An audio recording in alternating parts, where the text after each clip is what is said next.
पहिली ते 12वी जर आपण विचार केला तर सभापती महोदय साधारणपणे 1 लाखाच्या पेक्षा जास्ती शाळा आहेत. 7 लाखाच्या पुढे शिक्षक बंधू भगिनींची संख्या आहे आणि 2,10,00,000च्या पेक्षा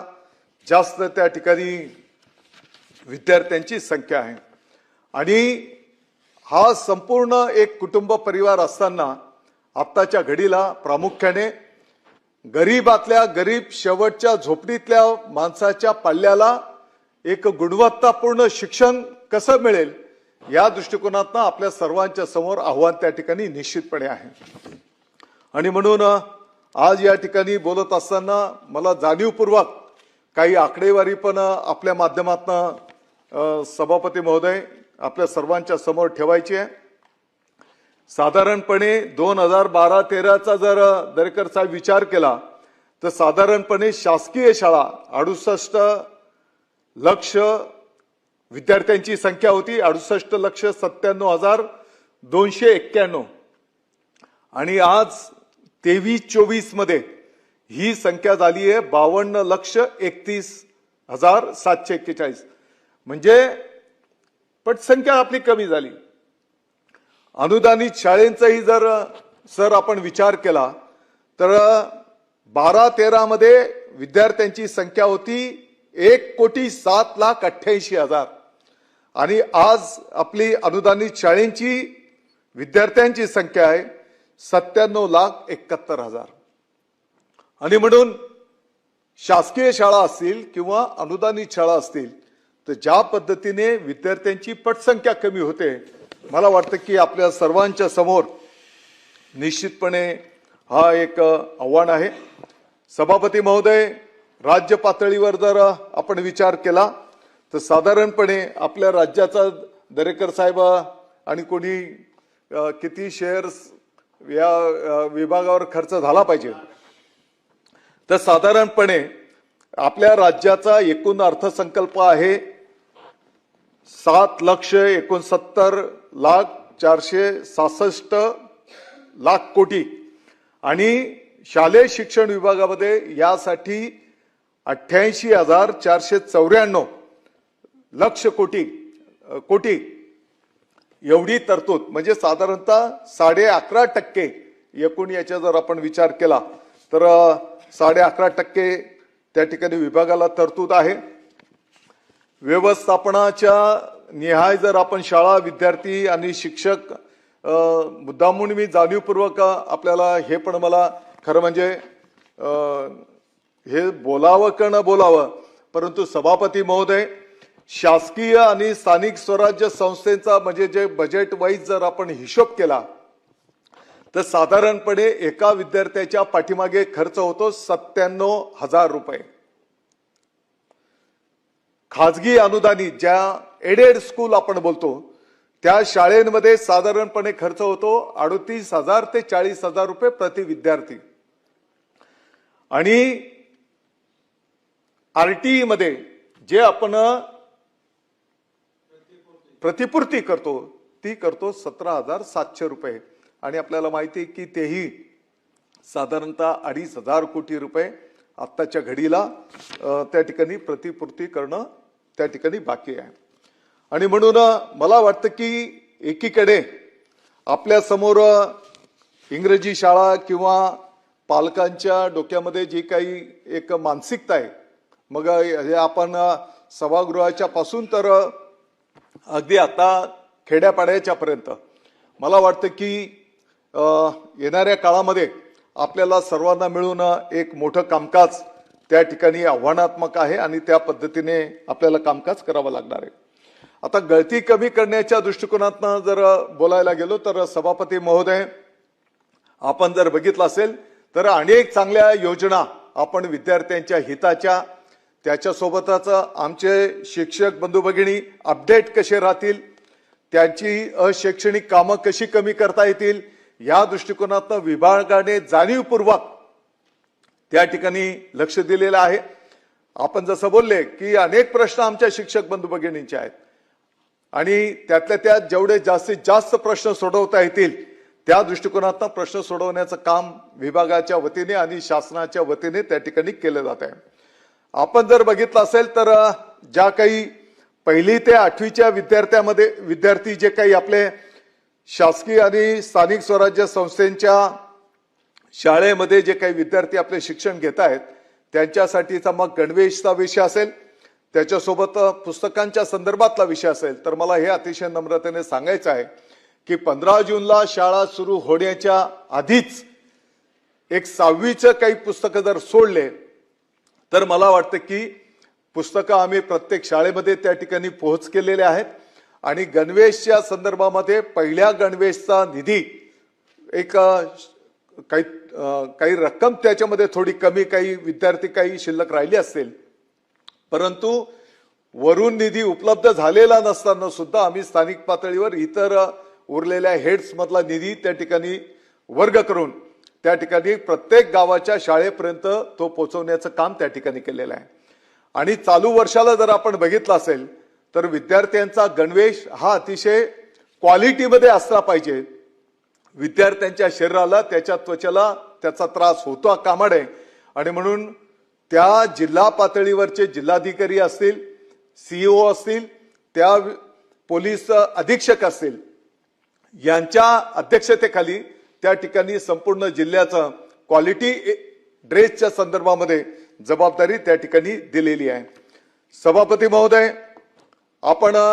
जर बघितलं असेल तर आपल्या सर्वांना अतिशय आनंदाची गोष्ट आहे की आपलं सर्वांचं लक्ष शाळेंकडे गेलं पाहिजे या भावनेतून मागच्या वर्षाला पण एक नाविन्यपूर्ण, तो काही नवीनच आहे असा काही आमचा दावा नाही, परंतु काही गावांमध्ये यापूर्वी शाळा प्रवेशोत्सव हा कार्यक्रम संपन्न व्हायचा. पहिल्या दिवशी विद्यार्थ्यांचं स्वागत त्या ठिकाणी गावकरी करायचे, शिक्षक बंधू भगिनी करायचे, परंतु मागच्या वर्षाच्या पासून आपण जर बघितलं असेल तर स्वतः महामहिम राज्यपाल महोदयांनी मुंबई महानगरपालिकेच्या शाळेमध्ये जाऊन विद्यार्थ्यांचं स्वागत आणि शुभेच्छा देण्याचा कार्यक्रम केला.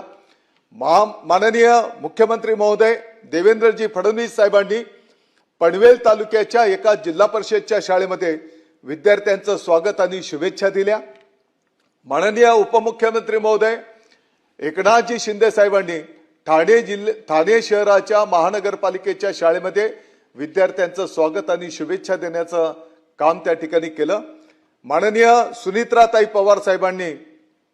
पुणे जिल्ह्याच्या ग्रामीण भागाच्या जिल्हा परिषदच्या शाळेमध्ये विद्यार्थ्यांचं स्वागत आणि शुभेच्छा देण्याचं काम केलं. आणि मला वाटतं की संपूर्ण मंत्रिमंडळाच्या पासून तर गाव पातळीवरच्या सर्व सन्माननीय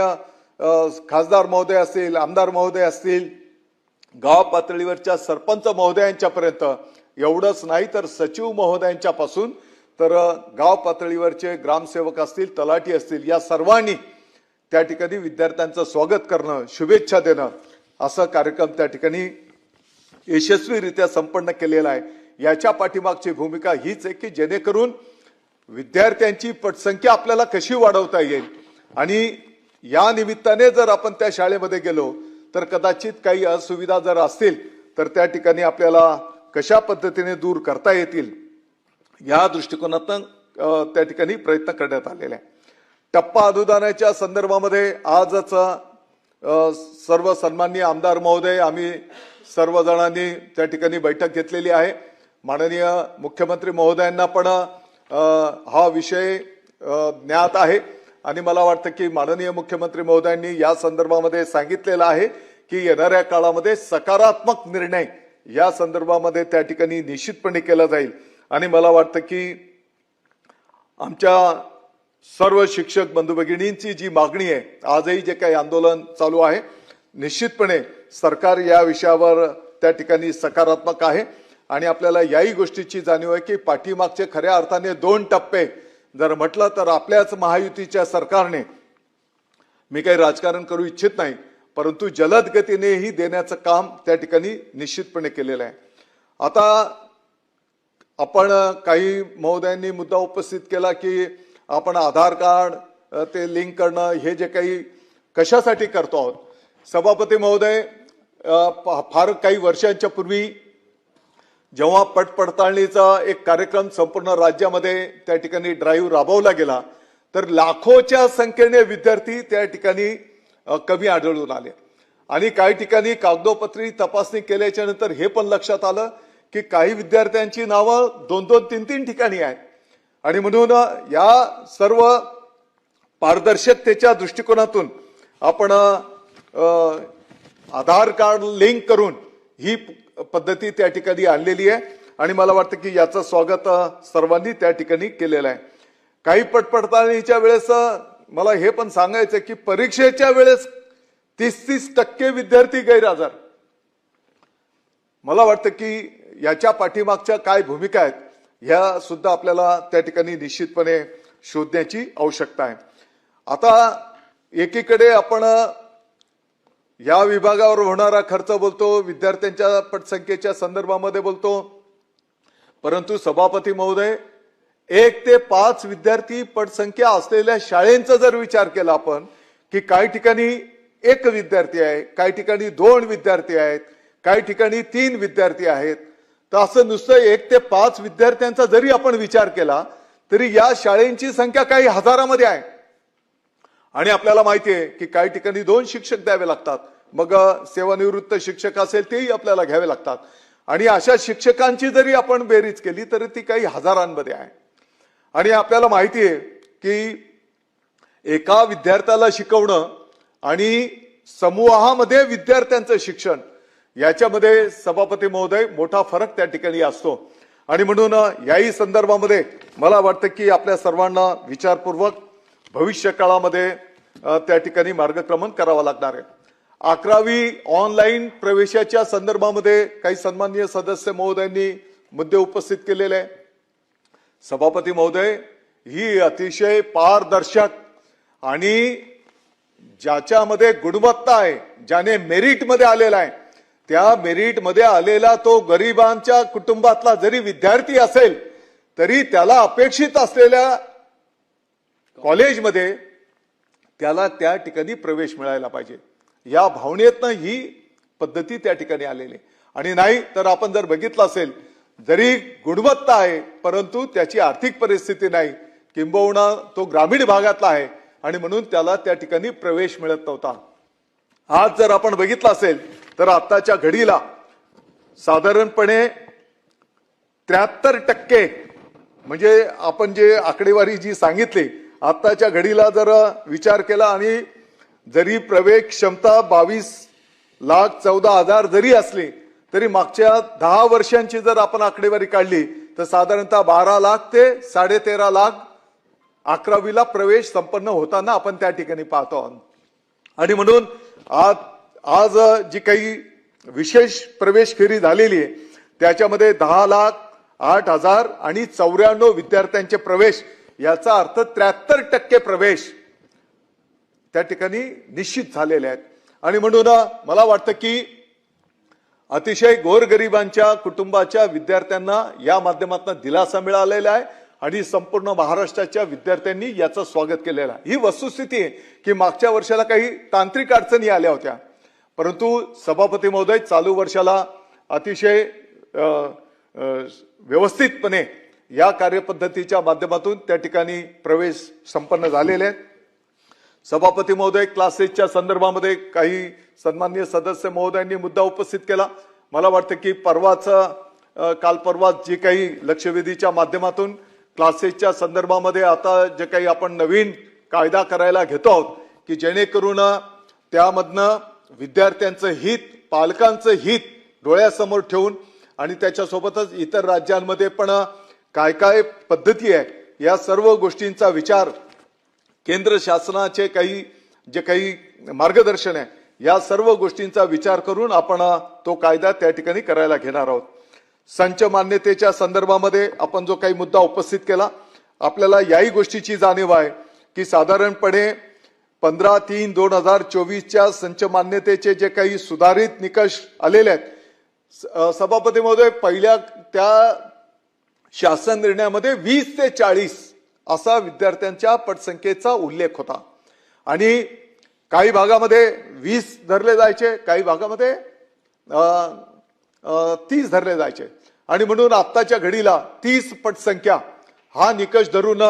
त्या ठिकाणी आपण मार्गक्रमण करायला घेतलेला आहे। आणि त्याच्यासोबतच आपल्याला माहिती आहे की पहिली 1 ते 4 वर्गाच्या साठी 30 विद्यार्थी आणि 6 ते 8 विद्यार्थ्यांच्या साठी 35 विद्यार्थ्यांच्या पाठीमागे 1 शिक्षक। तरी पण अनेक सन्माननीय सदस्य महोदयांनी त्यातल्या त्यात ग्रामीण भागामध्ये कोकण असेल, विदर्भ असेल, मराठवाडा असेल, डोंगर दऱ्यांचा जो काही भाग आहे त्या भागातल्या अनेक लोकप्रतिनिधींनी मागणी केली की त्या ठिकाणी या संदर्भामध्ये काही चालू वर्षापुरतं का होईना परंतु त्या ठिकाणी रिलीफ दिला पाहिजे। आणि म्हणून एक शेवटची संधी म्हणून या ठिकाणी या पटसंख्येच्या संदर्भामध्ये त्या ठिकाणी रिलीफ देण्याचा निर्णय त्या ठिकाणी विभागाने घेतलेला आहे। परंतु या पटसंख्येच्या आधारावर म्हणा किंवा तासिकेच्या आधारावर जरी त्या ठिकाणी आता तासिका पण आपल्याला माहिती आहे काही विभागांमध्ये 40 मिनिटांची तासिका धरली जायची, काही विभागामध्ये 45 मिनिटाची तासिका धरली जायची। आणि म्हणून आता सरसकट राज्यव्यापी 40 मिनिटांची जी काही तासिका आपण करायला घेतो आहोत तर त्याच्यातनं जरी काही अतिरिक्त शिक्षक झाले तरी त्यांच्यावर कुठलंही अडचण येणार नाही, त्यांचं समावेशन त्या ठिकाणी समायोजन केलं जाईल, त्यांना कुठलाही त्रास होणार नाही ही सरकारची जबाबदारी त्या ठिकाणी असणार आहे। शिक्षक भरतीच्या संदर्भामध्ये काही सन्माननीय सदस्य महोदयांनी या ठिकाणी मुद्दा उपस्थित केला। सभापती महोदय आपल्याला माहिती आहे की टीईटी ही एक प्राथमिक परीक्षा आहे, शिक्षक पात्रता परीक्षा आपण त्याला बोलतो। टीईटी पास झाल्याच्या नंतर टेटची परीक्षा त्या ठिकाणी द्यावी लागते आणि टेटच्या परीक्षेच्या गुणवत्तेवरून पवित्र पोर्टलद्वारा त्या ठिकाणी शिक्षकांची भरती त्या ठिकाणी नोंदवली जाते आणि मागणीप्रमाणे त्या ठिकाणी ते शिक्षक उपलब्ध करून दिले जातात। सभापती महोदय या ठिकाणी मुद्दा उपस्थित करण्यात आला की यापूर्वी 10 शिक्षक दिले जायचे, आताच्या घडीला 3 शिक्षक दिले जातात। सभापती महोदय मला अतिशय नम्रतेने सांगायचं आहे की कोणत्याही आमच्या गुणवत्तापूर्ण शिक्षण असलेल्या आमच्या शिक्षक बांधवांची पिळवणूक होऊ नये, त्याच्यावर अन्याय होऊ नये, क्वालिटी असलेल्या शिक्षणाला त्या शिक्षकाला त्या ठिकाणी संधी मिळाली पाहिजे या चांगल्या भावनेतून 1:3 हे प्रमाण त्या ठिकाणी विभागाने नियोजन केलेलं आहे। आणि एवढंच नाही सभापती महोदय तर 90 गुण हे त्याच्या मेरिटला त्या ठिकाणी दिलेले आहेत आणि तोंडी मुलाखतीला 10 गुण आणि ते 10 गुण सुद्धा कोणत्या बिंदूंवर त्या ठिकाणी मुलाखत घेतली पाहिजे यासाठी त्या ठिकाणी देण्यात आलेले आहे। याच्या पाठीमागची भावना एवढीच आहे की एक क्वालिटी शिक्षक जर मिळाला तर मला वाटतं की गरीबातल्या गरीब विद्यार्थ्याला सुद्धा त्या पाल्याला चांगलं शिक्षण त्या ठिकाणी मिळू शकेल आणि जी काही शाळा बंद होत आहेत, पटसंख्या कमी होते, यामध्ये निश्चितपणे त्या माध्यमातून सुधारणा होऊ शकेल आणि एक चांगला शिक्षक त्या ठिकाणी आपल्याला मिळेल या दृष्टिकोनातून नियोजन आपण